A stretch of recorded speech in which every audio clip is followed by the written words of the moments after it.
You know, I've been to the desert on a horse with no name. It felt good to get out of the rain. Do do do. In the desert, no one can remember your name. Do do do do do do do do do. Hello, people. I am here for a redo, a rematch, if you will, of the Meatloaf. See, the last Meatloaf video I made, there were a couple things going on. The first was that I have a little bit of a cold, and I'm stuffy in the winters, and I noticed and got obsessed with the fact that I was doing that so often it distracted me and took away from the entire video. Also, I was breathing in through my mouth so loud I sounded like Darth Vader. So that was the knee things. The second thing was that, to be quite honest with you, although it was incredible Meatloaf, and I just took off the very half-inch top level of glaze, and it made hamburgers that were so good, not hamburgers, I'm sorry, Meatloaf sandwiches that were so good, that when I was done with them, I thought to myself, I gotta make some more. And also because of that, I'm gonna try the and by the way, if you look for the Meatloaf, it's probably been taken off. There was several things I didn't like about that video, so I made it go away. So then, the second time I do this, which is now, I'm using kind of a hybrid of all three recipes, what I remember my mother doing, what I remember Jeanette doing, and sort of like what I've been reading and watching videos about. They've all kind of mishmashed into one. But I know the one thing is that one of those people, Jeanette or my mom, used onion soup mix in the meatloaf. I don't know which one it was, but I know it was good. So while I made the last video, basically off just scratch ingredients, I'm gonna try and give this type a chance with some onion soup mix. So I'm going to go and, what am I gonna do? I'm gonna go put on some gloves and get ready to do this, and we'll be right back. We'll put together a new meatloaf, make a better video, and hopefully again, it'll go pretty quickly. All right, I'll be back with you in a second. Okay, and now, I'm gonna just turn you guys to look at the food, because we couldn't do that last time. And I will tell you, see, it's right here, chopped meat, good. I will tell you that I'm a little bit suspicious of the person who did these recipes, if only because they added on a teaspoon of garlic or something, a half teaspoon of garlic, and they added like if you want to be daring, it's optional. That's already, and it didn't have salt in it. But anyway, I got a pound of ground beef here. We're gonna add a egg, as my friend likes to say. I might use another egg, if necessary. Half cup of the same stuff we used last time, panko breadcrumbs in. New stuff that we're doing, here comes the onion soup mix in. Looks good. Throw that out. Okay. Where are we now? We've got egg. Oh, tablespoon of Worcestershire. Half cup of ketchup. That's a lot of ketchup. All right, let's go get the ketchup real quick.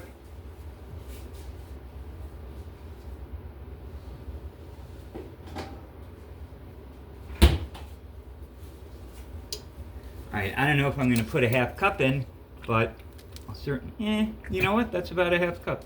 And it says to save some later for the glaze, which is just ketchup. And I know I screwed up the glaze on my last one, and I'll endeavor not to screw it up again, but I'm not into just using ketchup. That was definitely not anything. Okay, ketchup, dry breadcrumbs, 1 tablespoon Worcestershire. Okay, let's do that.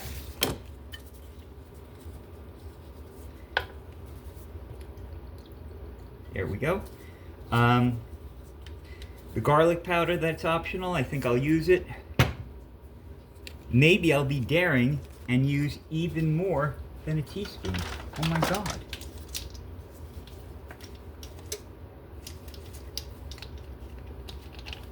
This is garlic, right? There we go. There's a teaspoon that it wants. Now that looks good. Okay, good. Now the only couple things that I'm adding to this, the first is going to be a little bit of mustard, because I did like the tang that it added last time, and I think that's going to be about it. I'll check. Okay. It also says it wants a 1/4 cup water. I guess that's fine. At least it's not asking for milk. Frankly, my friend Chaz said I should have used the milk. He said it was going to keep the breadcrumb, but I'll tell you, it came out pretty good for me. Pretty good. 1/3, 1 1/2, 1 cup. God, the writing's been worn off this thing. Okay, we're going to go with that as a 1/4 cup. Hang on.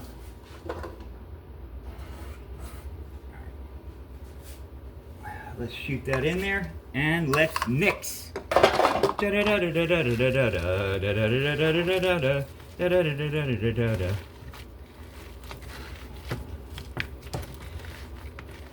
telling you guys, I am a little bit unwell right now, and it's not going to be a big complicated deal, but I'm going to have to wait until tomorrow to deal with it, and that is going to be a pain, my friends. Literally a pain. Alright, here we go. Let's get this mixed in real well. Now, I'll tell you, when we get to the loaf part of this, that in the last recipe I used, I feel lied to. Frankly, I feel lied to. In the last episode, the last meatloaf I made, it told me to not grease the loaf pan, and it didn't say anything about using parchment paper. And I did grease it. I sprayed it down with olive oil, and I did put parchment paper down. And I'll tell you, it looked like crap when it came out of the oven, but the meatloaf itself came out beautifully and lovely. And the only part that I ended up having to pick and scrub at, it was the part that didn't get covered by the parchment paper, and it didn't get covered by the olive oil that I sprayed on it. Okay. It also says not to do, and I should know better, not to manipulate your meat any more than you have to. I'm gonna give this a couple more squeezes and say, now I've got the oven preheated. I don't think this is gonna need an extra egg in there. So excuse me for just 1 second. There we go. All right. I've got der loaf pan out. I am going to again spray it with some olive oil here. This hand is really messy, so you know what I can also do? I can also do this and do, ooh, these are all these breadcrumbs that I spilled before. I didn't want you guys to know I spilled breadcrumbs. All right, here we go. That was much more than it needed, but that's fine. It's olive oil. Okay, and here's the parchment.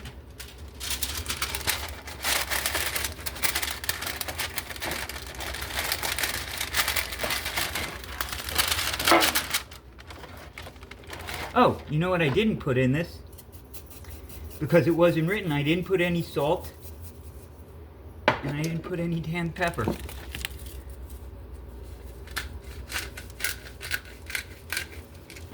Let me get this parchment paper in again, and we'll do another quick mix and build out the meatloaf. There's that, there's that. I'm just gonna take one more of these. I'm gonna cut it in half because I don't need the whole thing. Find my scissors. Find my skizzers. Find my shizzers.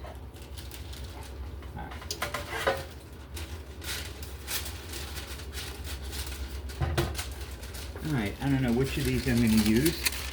Probably the bigger piece. Probably just to make sure it doesn't get lost in my meatloaf and I end up swallowing it. We'll make that work in a second. Okay, so we're going to knead in this piccata salt and pepper that I forgot to remind you of. My fault. I should know that salt goes on everything. That's ridiculous of me. Alright, one more mix there.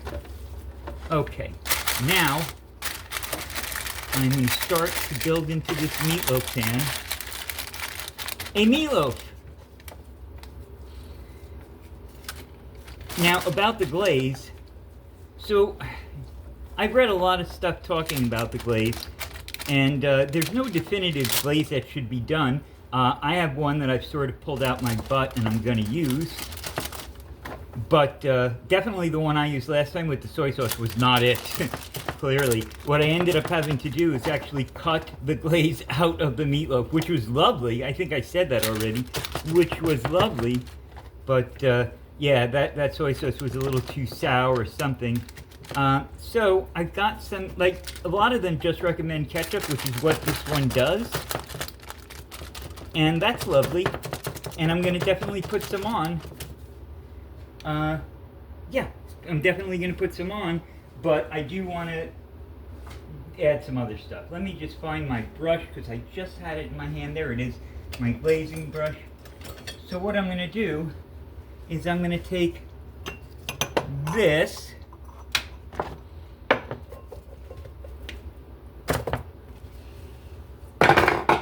which had the egg that I ended up not needing, and I'm going to put in some brown sugar, which started out hard, and now that I've opened the box, it's even more hard. So there you go with that. That brown sugar and some ketchup we're going to put in there for sure, and just a tiny bit of balsamic vinegar from Trader Joe's. There we go, some of that. And I found that I'm not out of my mind. It does actually recommend that you put your glaze on both before as well as after you put it in the oven. And some people just do it all before. Some people do it so that it's part of. So I'm going to try and do that. I'm going to take mine out at. There we go. I'm going to take mine out at. You know what I want to do though? Before I commit to this bad boy, because that is a lot of balsamic vinegar. Come on, you rotten bastard! Covered with raw meat. Shit, I got. Sorry, guys. I'm trying not to curse too. Okay. So let me mix this up. And taste it.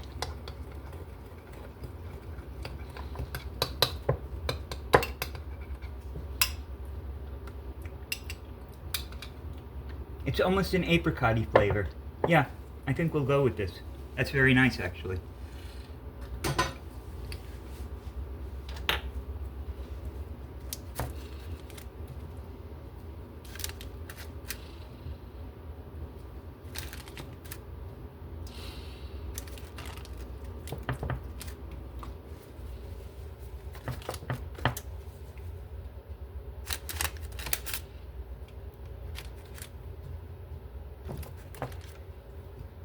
Okay, the oven's already preheated, so I'm going to go over there. I'm going to put it inside and take this glove off because it's getting beef parts everywhere.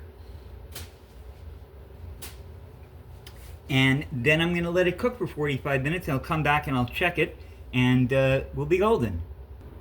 Okay, it's been 45 minutes. I've taken it out both to check its temperature as well as to see if another layer of glaze will be needed and how that glaze may be tasted. So let's just see. Okay. This one's already up to 177, 179, 180. Okay, there. Let's look here. 180. Yeah, okay. So it's up to temperature already. I'm going to give it the same thing I did yesterday, which is to give it a little look-see. Yep, and a little tasty.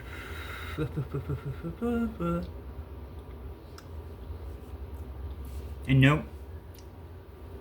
And I think the glaze has got it, and thank God it's delicious. Alright, so we're going to pick it up again in an hour.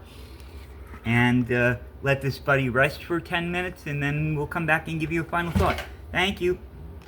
Okay, our meatloaf is done. It's taken out of this oven, rested for 15 minutes, and I gotta tell you, this one I'm sure will taste good too, but it is absolutely floating. I tried to take the whole bits out, and it came apart in my hands and left quite a bit of gravy down there. But if it's good, who cares, right? All right, so I've got some of the meatloaf out. I'm gonna take a little bite. The glaze is really good on there. I'm gonna take a bigger bite so I get an even taste of it. You don't want to just take a piece off the top.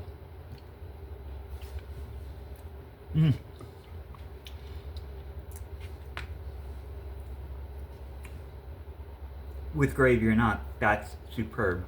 The I don't know how it is, but the balsamic vinegar with the ketchup and the brown sugar truly tastes like an apricot topping. I'm perfectly thrilled with this. I'm gonna go and eat it. So hopefully we've got a good meatloaf that we can use. Just gonna experiment a little next time to see if we can get it a little bit firmer.